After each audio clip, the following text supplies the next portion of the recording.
पहले हम देखते हैं कि ये एक्सप्रेशन ऑफ इंटेलिजेंस क्या है। अब अगर कोई भी ह्यूमन क्वालिटी की बात करते हैं, जैसे कि स्ट्रेंथ, तो एक पर्सन अच्छा वेट लिफ्टर हो सकता है, एक अच्छा रनर हो सकता है, एक बहुत बेहतरीन स्विमर हो सकता है। तो कोई भी आदमी अगर कोई भी स्पोर्ट में एक्सेल कर रहा है या फिर कोई भी फिजिकल एक्टिविटी में वो एक्सेल कर रहा है, तो हम बोल सकते हैं कि वो स्ट्रेंथ दिखा रहा है, राइट। तो एक स्ट्रांग पर्सन जो है वो एक क्वालिटी नहीं है, ये सारे जो है ये स्ट्रेंथ के डिस्प्ले करने के वेस हो सकते हैं, मेथड्स हो सकते हैं। तो इसी तरह से जब हम इंटेलिजेंस की बात करते हैं तो इंटेलिजेंस एक स्पेसिफिक क्वालिटी नहीं है, क्योंकि एक बच्चा अगर एकेडमिक परफॉर्मेंस उसका बहुत अच्छा है तो उसे हम इंटेलिजेंट बुला सकते हैं। अगर किसी बच्चे का क्रिएटिविटी अच्छा है या फिर किसी का इमोशनल कंट्रोल अच्छा है, reasoning skills, planning skills, leadership abilities या फिर सोशल स्किल्स, तो ये सारे जो है वेस और मेथड्स है जिससे कि एक बच्चा अपने इंटेलिजेंस को एक्सप्रेस कर सकता है। तो इन सब को हम एक्सप्रेशंस और इंडिकेटर्स ऑफ इंटेलिजेंस बुला सकते हैं। तो इंटेलिजेंस का डेफिनेशन क्या है?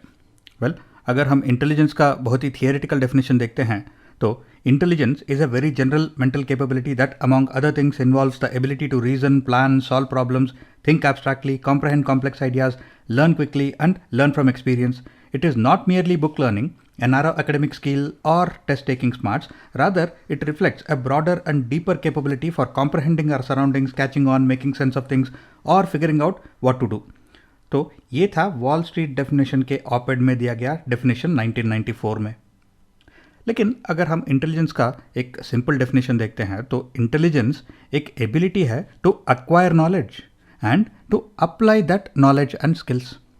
अब ये एक्विजिशन जो है वो किसी भी फील्ड में हो सकता है, यानी एक बच्चा या फिर एक व्यक्ति जो है वो किसी भी फील्ड में अगर इंफॉर्मेशन और नॉलेज अक्वायर कर रहा है और उस अक्वायर्ड इंफॉर्मेशन और नॉलेज को वो अप्लाई कर पाता है किसी भी फील्ड में, तो उसे हम इंटेलिजेंट बुला सकते हैं।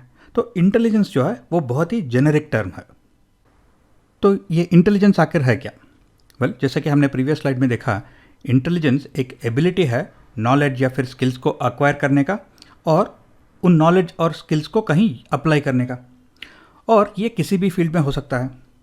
तो फर्स्ट स्टेप लर्निंग होता है, क्योंकि यहाँ पे एक बच्चा या फिर एक व्यक्ति जो है वो कुछ नॉलेज और स्किल्स को अक्वायर कर पाता है। और फिर एक प्रॉब्लम रिकग्नाइज करने का भी एक एबिलिटी चाहिए, क्योंकि कोई भी सिचुएशन में अगर वो आइडेंटिफाई नहीं कर पाता कि प्रॉब्लम क्या है तो कुछ फ़ायदा नहीं है। तो रिकग्नाइजिंग प्रॉब्लम्स जो है वो नेक्स्ट स्टेप होता है।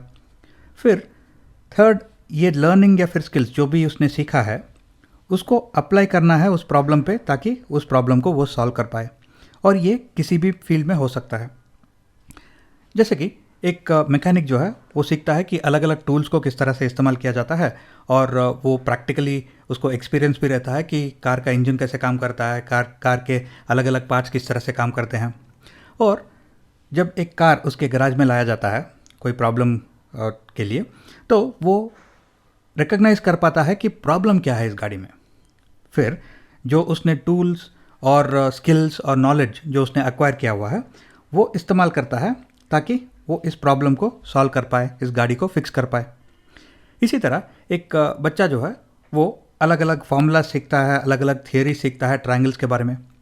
फिर बाद में जब वो एग्ज़ाम में बैठता है तो वो एक प्रॉब्लम देखता है, तो इस प्रॉब्लम को वो रिकग्नाइज कर पाता है कि इस प्रॉब्लम को सॉल्व करने के लिए इनमें से कौन सा फार्मूला, कौन सा थियरी यूज़ करना है, और ये फार्मूला या फिर थियरी को यूज़ करके वो इस प्रॉब्लम को सॉल्व कर पाता है। तो ये दोनों जो है ये एक्सप्रेशंस ऑफ इंटेलिजेंस है या फिर इंडिकेटर्स ऑफ इंटेलिजेंस है।